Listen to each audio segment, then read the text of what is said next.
Oh my! My scream echoed through the air. Honestly, how many times do I have to say it? When the glass is empty, pour the beer right away. Oh dear, the glass is broken. Isabella, clean it up quickly. Honestly, when will you grow up? This is insane. Why are these people so nonchalant about doing such things? My name is Isabella, a 26-year-old housewife. I've always been slow-witted. From the moment I entered elementary school, I realized I was falling behind. I was scolded by teachers countless times. Why couldn't I do such simple things? My parents are neither particularly enthusiastic about education nor completely neglectful. When my test scores were poor, they'd say, "Do better next time," and when it continued, they suggested, "How about going to a cram school?" I tried attending a cram school once, but the teacher's pace was too fast for me to keep up. Gradually, I became reluctant to go, and I started spending time at the park instead. However, I was soon caught when the cram school contacted my parents because I hadn't been showing up. I ended up quitting the cram school. That's when things started to go downhill for me. The moment I gave up, realizing that nothing could be done, everything became inconsequential, and I started hanging out with a bad crowd. Middle school was the worst time. Every day, we loitered at a convenience store, getting into cigarettes and alcohol. I'd leave home after my parents went to sleep and return before they woke up. That cycle continued. As a result, attending regular classes during the day was impossible, and I spent most days just sleeping. It was like going to school only for lunch. Later, I managed to get into a high school where you could enroll just by writing your name, but I had no motivation to study and dropped out. At that time, I left home after endless arguments with my parents, creating a rift between us. Since then, I've been working tirelessly at part-time jobs while living alone. But as I started working and living independently, I realized how much my parents had supported my life. The chores my mother did as a matter of course weren't actually ordinary, and my father going to work every day wasn't a given. I understood how I had taken their support for granted and how naive I had been. Still, back then, due to a mix of pride and embarrassment, I couldn't bring myself to visit my parents and apologize. After that, I resolved to live earnestly. In between my part-time jobs, I revisited the basics of compulsory education. 3 years later, I passed the GED exam and decided to take the evening courses at a university. Somehow, I managed to scrape by with the minimum passing score. I was overjoyed. Although it was a lower-ranked university, it's incredible that someone like me, who used to be foolish, could go to university. Feeling a bit embarrassed, I wrote a letter to my family, sharing only the news that I had been accepted to an evening university without revealing my address. From then on, I continued my life, working during the day and attending university at night. The evening university attracted a diverse crowd. There were men in suits who perhaps came after work, as well as older women who wanted to relearn. Interacting with these people allowed me to understand various perspectives, and I consider it a valuable experience. After graduating from university, I landed an office job at a small company. If my old friends saw me now, they'd surely be surprised. My life had changed significantly. And my life took another turn, a meeting with Michael. Michael was a senior colleague at the same company. He was the one who taught me the ropes when I joined. Eventually, he started inviting me out for meals, and our relationship naturally blossomed. 3 years later, he proposed, and we got married. He wanted me to focus on our home, so I decided to leave my job. I never dreamed that the rebellious girl I once was would end up leaving her job for marriage. When it came to informing my parents about the marriage, I could only do so through a letter. After all, we had parted ways in a heated argument back then, and I feared they might no longer care about me. Following our marriage, I ended up living with my in-laws in their home. My husband was the eldest son, and it was customary for the in-laws to live together. During the marriage introduction, I didn't have a negative impression of my in-laws, and there was a part of me that craved family love, so I agreed to cohabitate without much thought. Little did I know that this would mark the beginning of a living hell. I began experiencing severe mistreatment from my in-laws and husband. Isabella! Your cleaning is far too slow. Bathroom, toilet, weeding the garden. Do it more efficiently. Hey! I asked for tea. How long do I have to wait? Unbelievable! Hey, for breakfast, I prefer bread. I'll have yogurt. Mornings are for yogurt and fruit. My in-laws and husband were shamelessly demanding. Despite this, I clung to the strange notion that I needed their approval to be accepted by this family and in this house. So, I continued to be meek. Unfortunately, this only fueled their audacity even further. Isabella, give me a massage. Ah, excellent. I'll be next. Well then, after Dad, maybe I'll get one too. One person, 30 minutes each, for a total of an hour and a half of massages. And afterward, I brewed tea and served store-bought dessert to everyone, as if I were a housekeeper. I gradually began to suspect that I was being used for their convenience by my in-laws and husband. As a result, imperfections started creeping into the household chores I had previously executed flawlessly, and my in-laws and husband began blaming me for those shortcomings. Their tyranny escalated, and before I knew it, my in-laws and husband had turned into terrible manipulative individuals. Oh my! My scream echoed through the air. Honestly, how many times do I have to say it? When the glass is empty, pour the beer right away. He slammed the table as he spoke. The impact caused a glass to fall at my feet. Oh dear, the glass is broken. Isabella, clean it up quickly. Honestly, when will you grow up? This was madness. How could these people be so callous? I had reached my breaking point. I wanted to go home. But where? To my mom's place? Yet, I was afraid. Would they accept me? Still, I knew that remaining in this house would drive me mentally unstable, so I made up my mind and left. Where are you going? Leave her alone. She's been disowned by her parents, so this is the only place she has to go.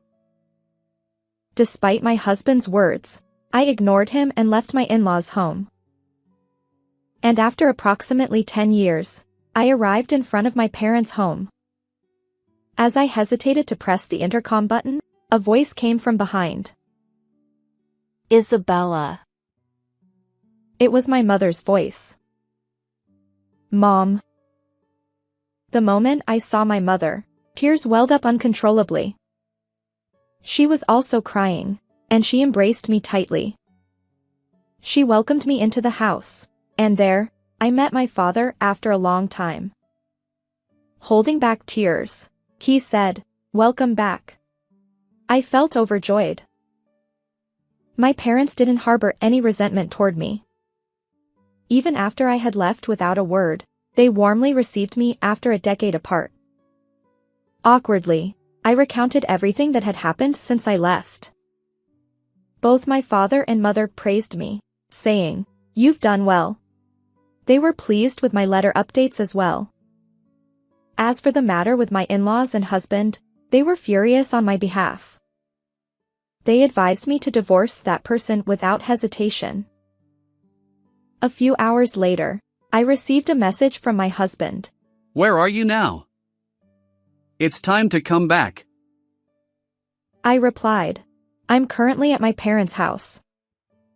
I won't return to that home anymore, so let's get a divorce. Almost immediately, my husband called. His angry voice made it hard to understand what he was saying, but it seemed he wanted to come here to persuade me. My parents suggested, it's a good opportunity to meet face to face, so we decided to invite my in-laws and husband over. When my in-laws arrived at my parents' home, they unleashed a torrent of insults fueled by anger. Back when I lived with them, I was somewhat fragile due to my longing for family love. However, now that I had reconciled with my own parents, that vulnerability had disappeared.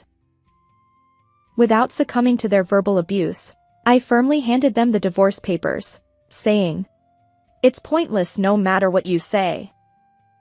Please sign for the divorce." In the end, my husband reluctantly signed the papers, rolling his eyes. Finally, I was free from those nightmarish days. And in the blink of an eye, 5 years had passed since the divorce. It was a holiday, and I was relaxing at my parents' home as usual. Suddenly, the intercom buzzed. Who could it be on a Saturday morning? Since I was closest to the front door, I decided to answer. But then the intercom buzzed again. Hello? Oh, excuse me. Wait, what? When I opened the door, there stood my ex-husband and in-laws, the same people I had parted ways with 5 years ago. Why? How? My ex-husband grinned and said, Hey there! You doing well? I figured you'd calm down by now. I'll forgive you, so come back, ha! What are you talking about? My shout drew my father's attention, and he joined me at the entrance. He too was surprised by their presence. My ex-husband continued smirking. You're probably still a lonely single woman, right? We'll take you back. And then my ex-father-in-law, audaciously, chimed in. Grandmother needs care too. Let's discuss the future. Their nonsensical statements made me burst into laughter. Impossible. Why are you laughing? My ex-father-in-law snapped. Exactly. How dare you, a lowly woman, be so cheeky? My ex-mother-in-law chimed in. I replied. Well, I was just thinking, who's speaking from a high horse here? My ex-husband retorted. What? Who do you think you're being cheeky with? He seemed to believe that his forceful tone, reminiscent of our cohabitation days, would sway me. Little did he know that over these 5 years, I had regained the determination I had as a former delinquent, a strong woman who wouldn't be shaken. Huh? Obviously, I'm talking to you. This abusive jerk. My ex-husband and in-laws stuttered, taken aback by my intensity. Suddenly, my voice surprised my mother, who approached, saying, Isabella, calm down. The baby just woke up. I apologized while cradling my daughter. Oops, sorry. A baby? I explained. I've remarried and have a child now. So, there's no chance of reconciliation with you. Not that I intend to, anyway. You're kidding. My ex-husband, clearly frustrated by the lack of compliance, retorted and kicked the flower bed outside the front door. I hurried inside, ensuring my daughter's safety, while my ex-husband attempted to force his way in. My father stepped in to stop him. In the next moment, my ex-husband let out a cry of pain. Ouch! Noah. Noah was my current husband. It seemed he had returned from his night shift just in time. Noah twisted my ex-husband's arm. What are you doing? You! What the hell? Let go! My ex-father-in-law chimed in. Release my son! I'll call the police! Noah replied. Huh? I am the police. Ah! Noah turned to me. Isabella, who are these people? Ex-husband and in-laws. They suddenly showed up, trying to force a reconciliation. When I resisted, my ex-husband got angry and kicked the flower bed. Wait, hey. You don't need to explain so clearly. Noah declared. They're completely out of line. I'll call for backup. This is ridiculous. Soon after, a police car arrived, and my ex-in-laws and ex-husband were taken away. The neighbors watched like curious onlookers, and my ex-in-laws and ex-husband hung their heads in embarrassment as they got into the police car. And the reason my ex-in-laws and ex-husband visited me was as follows. It turns out that they had been squandering Michael's grandfather's inheritance and grandmother's pension, indulging in gambling and a life of luxury. However, when his grandmother's health deteriorated, and she needed care, her pension was being used to cover the costs of her care facility. So, they decided to call me back and try to take advantage of my family's wealth. They probably assumed that if they shouted at me, I would comply with their demands. They completely underestimated me. Upon learning that I had remarried a police officer, my ex-in-laws and ex-husband likely decided never to involve themselves with me again. By the way, let me share how I ended up marrying a police officer. During my evening university days, I became close friends with a woman in her 50s who was in the same seminar. Even after graduation, we continued to meet up for drinks regularly. After my divorce from my ex-husband, she suggested that I meet her nephew, Noah. We hit it off, and that's how we ended up getting married. Life is unpredictable, and I never imagined finding happiness through such connections and bonds. Moving forward, I plan to enjoy each day while nurturing a good relationship with my husband, parents, and watching my daughter grow. How did you find this story? Don't forget to subscribe to the channel. See you in the next video.